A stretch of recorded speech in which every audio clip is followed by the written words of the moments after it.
यदा यदा हि धर्मस्य ग्लानिर्भवति भारत अभ्युत्थानम् अधर्मस्य तदात्मानं सृजाम्यहम्। परित्राणाय साधूनां विनाशाय च दुष्कृतां धर्मसंस्थापनार्थाय संभवामि युगे युगे। आप सभी को नमस्कार। वैदिक उपासना पीठ की ओर से मैं तनुजा ठाकुर आपका उत्तिष्ठ कौन्तेय नामक इस व्याख्यान माला में पुनः स्वागत करती हूँ।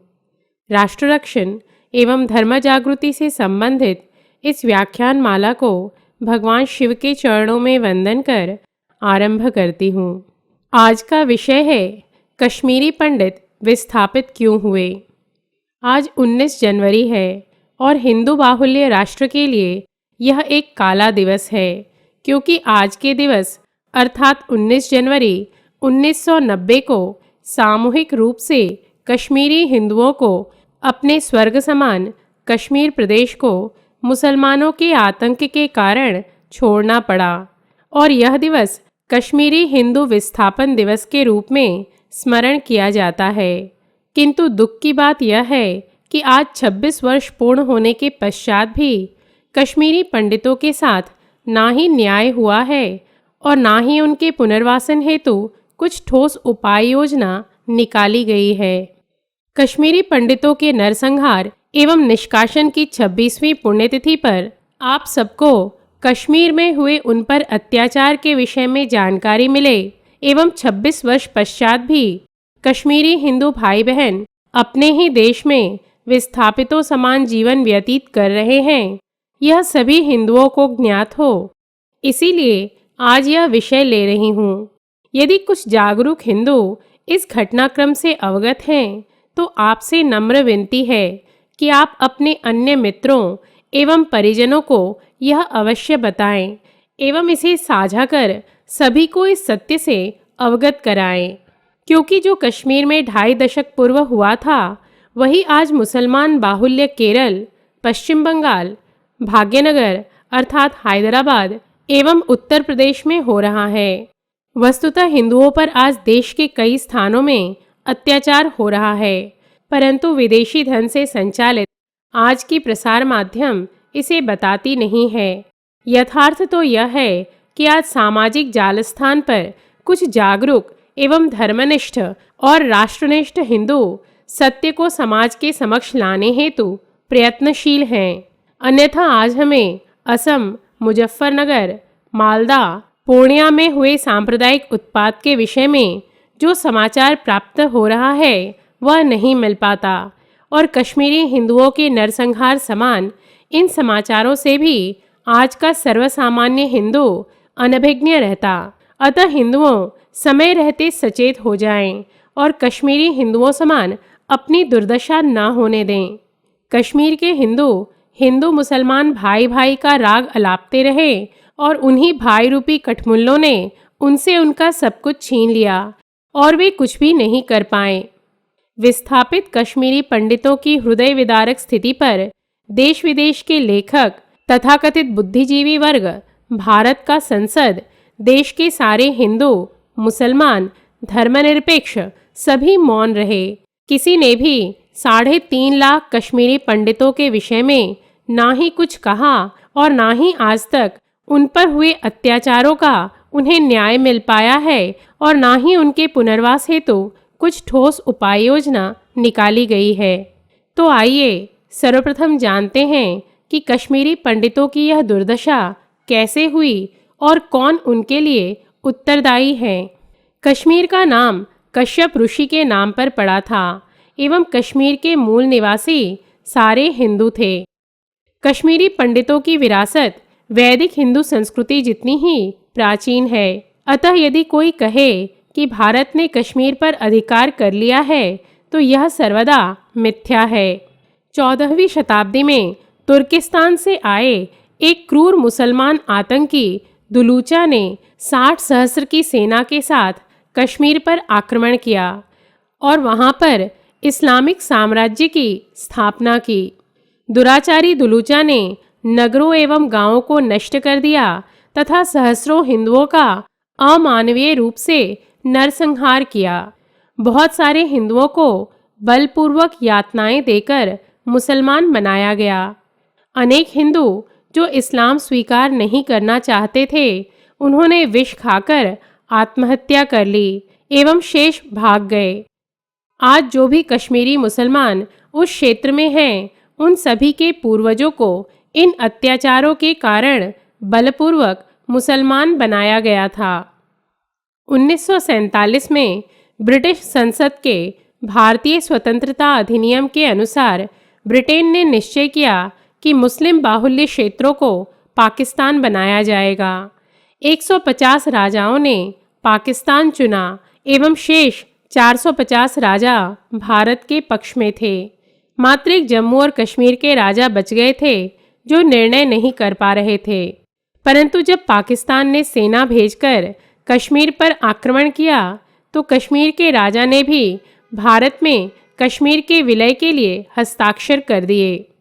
ब्रिटिशों ने यह स्पष्ट रूप से कहा था कि यदि राजा ने एक बार हस्ताक्षर कर दिए तो उसे परिवर्तित नहीं कर सकते हैं और इस विषय पर जनता की मत पूछने की आवश्यकता नहीं है। तो जिन विधानों के आधार पर भारत और पाकिस्तान बने थे, उन्हीं विधानों के अनुसार कश्मीर संपूर्ण रूप से भारत का अंग बन गया था। इसीलिए सभी पुनः यह जान लें कि यदि कोई कहता है कि कश्मीर पर भारत ने अनाधिकृत अधिकार कर रखा है, तो वह सर्वथा मिथ्या है। कश्मीर के सर्वाधिक नए जनसंख्या के आंकड़ों पर यदि दृष्टि डालें तो ज्ञात होता है कि स्वतंत्रता के समय वहां घाटी में 15% कश्मीरी पंडितों की जनसंख्या थी, जो आज 1% से नीचे होकर 0% की ओर बढ़ गई है। यदि इस परिवर्तन का सबसे बड़ा कारक ढूंढा जाए तो वह एक दिवस अर्थात 19 जनवरी 1990 के नाम से जाना जाता है। कश्मीरी पंडितों को उनकी मातृभूमि से निष्कासित किए जाने की इस घटना की यह भीषण एवं विभत्स कथा 1989 में आकार लेने लगी थी। कश्मीरी पंडित बताते हैं कि 1990 के दशक में जब चरमपंथियों का अत्याचार अपने चरम पर था, तो कई चरमपंथियों ने चुन चुनकर कश्मीरी पंडितों की हत्या की। थोड़ा और पीछे जाएं तो चरमपंथी गतिविधियों के अंतर्गत राज्य में प्रथम गोली 14 सितंबर 1989 को चली थी, जिसने भारतीय जनता पार्टी के राज्य सचिव टीकालाल टपलू के प्राण हर लिए। 19 जनवरी 1990 के मध्ययुगीन भीषण और पाश्विक दिन के पूर्व पाकिस्तान प्रेरित और प्रायोजित आतंकवादी और अलगाववादी गुटों ने वहां अपनी जड़ें बैठा चुके थे। कश्मीर में विखंडन को समर्थन करने और कश्मीर को हिंदू विहीन करने के उद्देश्य से हिजबुल मुजाहिदीन की स्थापना हो गई थी। भारत सरकार आतंकवाद की समाप्ति में लगी हुई थी एवं वहां रह रहे ये कश्मीरी पंडित भारत सरकार के मित्र एवं इन आतंकियों और अलगाववादियों के शत्रु और भेदिये सिद्ध हो रहे थे। इस काल में कश्मीर में अलगाववादी गुट और आतंकवादियों ने इस शांतिप्रिय हिंदू पंडित समाज के विरुद्ध चल रहे अपने धीमे और छद्म संघर्ष को घोषित संघर्ष के रूप में परिवर्तित कर दिया। हिजबुल मुजाहिदीन ने 4 जनवरी 1990 को कश्मीर के स्थानीय समाचार पत्र में एक विज्ञप्ति प्रकाशित कराई, जिसमें स्पष्टतः सभी कश्मीरी पंडितों को कश्मीर छोड़ने की धमकी दी गई थी।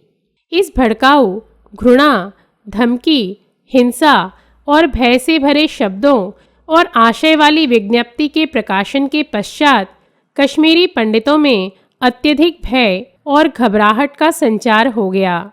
यह स्वाभाविक भी था, क्योंकि तब तक कश्मीरी पंडितों के विरोध में कई छोटी बड़ी घटनाएं वहां सतत घट ही रही थी और कश्मीरी प्रशासन एवं भारत सरकार दोनों ही उन पर नियंत्रण करने में असमर्थ हो रहे थे। इसी मध्य उधर पाकिस्तानी प्रधानमंत्री बेनजीर भुट्टो ने दूरदर्शन पर कश्मीरियों को भारत से मुक्ति पाने हेतु एक भड़काऊ भाषण भी दे दिया। कश्मीर की घाटी में सर्वत्र भारत विरोधी नारे लगने लगे एवं मस्जिदों से अजान के स्थान पर हिंदुओं के लिए धमकियां एवं हिंदुओं को निष्कासित करने या मारकाट देने के घृणास्पद आह्वान बजने लगे थे। अलगाववादियों को कश्मीर प्रशासन का ऐसा वरद हस्त प्राप्त रहा कि वहां जम्मू कश्मीर लिबरेशन फ्रंट के नेता मकबूल बट्ट को मृत्यु की दंड सुनाने वाले सेवानिवृत्त सत्र न्यायाधीश नीलकंठ गंजू की हत्या की गई और कश्मीरी पंडितों में भय का वातावरण निर्माण हो गया। प्रतिक्रियाएं होने पर 320 कश्मीरी स्त्रियों, बच्चों एवं पुरुषों की हत्या कर दी गई। कश्मीर दूरदर्शन के निर्देशक लासा कौल, नर्स सरला भट्ट, न्यायाधीश नीलकंठ गुर्टू, साहित्यकार सर्वानंद प्रेमी, बालकृष्ण गंजू जैसे दर्जनों निर्दोष कश्मीरी पंडितों को मृत्यु के घाट उतारा गया। इन सब हत्याकांडों के कारण कश्मीरी पंडितों का धैर्य टूटने लगा। 19 जनवरी 1990 के दिवस पूरी घाटी में कश्मीरी पंडितों के घर और दुकानों पर सूचना चिपका दिए गए थे कि 24 घंटों के भीतर वे घाटी छोड़कर चले जाएं या इस्लाम ग्रहण कर उनके विधानों का पालन करें। घरों पर धमकी भरे इन सूचनाओं के चिपकाने के पश्चात भी भारत और कश्मीर की सरकारें चेती नहीं और परिणाम स्वरूप पूरी घाटी में कश्मीरी पंडितों के घर धू धू कर जल उठे। कश्मीरी पंडितों के सिर काटे गए। कटे सिर वाले शवों को चौक चौराहों पर लटकाया गया। कश्मीरी पंडितों की स्त्रियों के साथ पाशविक अत्याचार हुए। गर्म सलाखें शरीर में दागी गईं और अपने शील रक्षण हेतु सैकड़ों कश्मीरी पंडित स्त्रियों ने आत्महत्या करने में ही अपनी भलाई समझी।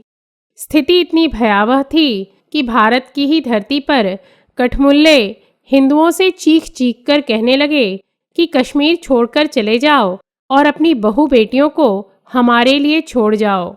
इन सबसे घबराकर 19 जनवरी 1990 को 3.5 लाख कश्मीरी पंडित अपने घरों, व्यापारिक प्रतिष्ठानों, खेतों, बागों और संपत्तियों को छोड़कर विस्थापित होकर दर दर की ठोकरें खाने हेतु विवश हो गए। कई कश्मीरी पंडित अपने परिजनों के शवों का अंतिम संस्कार भी नहीं कर पाए और सहस्रों या तो वहां से निकल नहीं पाए और मार काट डाले गए। इस विभत्स नरसंहार पर फारूक अब्दुल्ला की रहस्यमयी मौन और कश्मीरी पंडित विरोधी मानसिकता केवल इस घटना के समय ही सामने नहीं आई थी, अपितु अपने पिता शेख अब्दुल्ला के पदचिन्हों पर चलते हुए अपना कश्मीरी पंडित विरोधी आचरण वे कई बार सार्वजनिक भी कर चुके थे।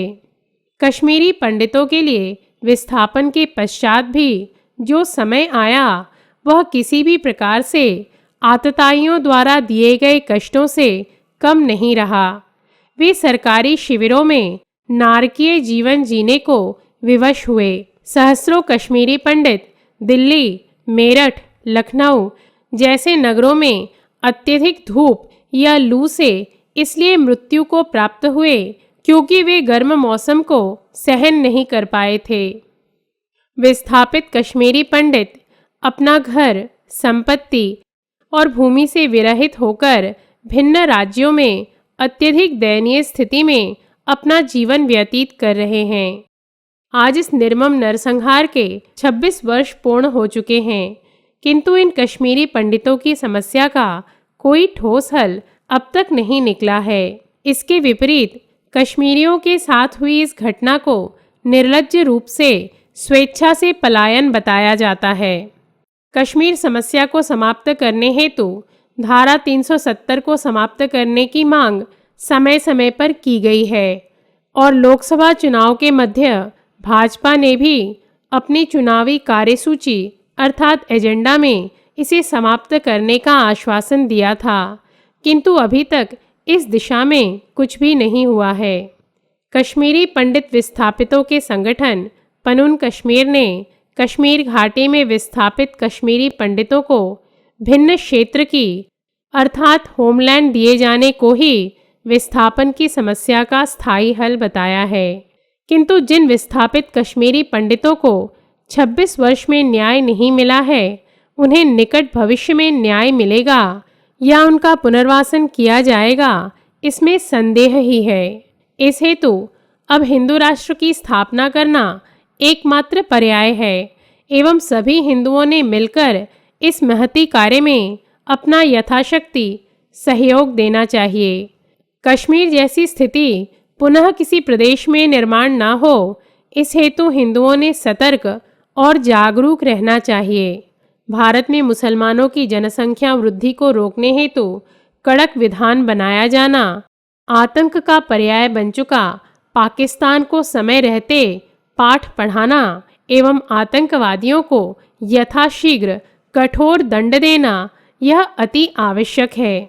साथ ही हिंदुओं के मन से हिंदू मुस्लिम भाई भाई का भूत उतारना भी अत्यधिक आवश्यक है एवं हिंदुओं को धर्म शिक्षण देकर धर्माभिमानी बनाते हुए संगठित होकर राष्ट्र के रक्षण हेतु कृतिशील होना होगा। अन्यथा आप सभी को ज्ञात है ही कि आज भारत के अनेक नगरों में एक छोटा पाकिस्तान बसने लगा है और यदि समय रहते हम सचेत और सतर्क नहीं हुए तो भारत को सीरिया बनने में समय नहीं लगेगा। इसीलिए आज के दिवस सभी हिंदू कश्मीरी पंडितों से सीख लें और इस कटु सत्य को स्वीकार कर ले। इसी में हिंदुओं की, हिंदू धर्म की एवं राष्ट्र का कल्याण निहित है। इन्हीं शब्दों के साथ भगवान शिव के चरणों में कृतज्ञता व्यक्त कर आज का व्याख्यान यहीं समाप्त करती हूँ। राष्ट्र और धर्म से संबंधित ऐसे ही किसी ज्वलंत विषय को लेकर हम पुनः उपस्थित होंगे। तब तक के लिए नमस्कार। जयतु हिंदू राष्ट्रम। पूर्णमदः पूर्णमिदं पूर्णात् पूर्णमुदच्यते पूर्णस्य पूर्णमादाय पूर्णमेवावशिष्यते।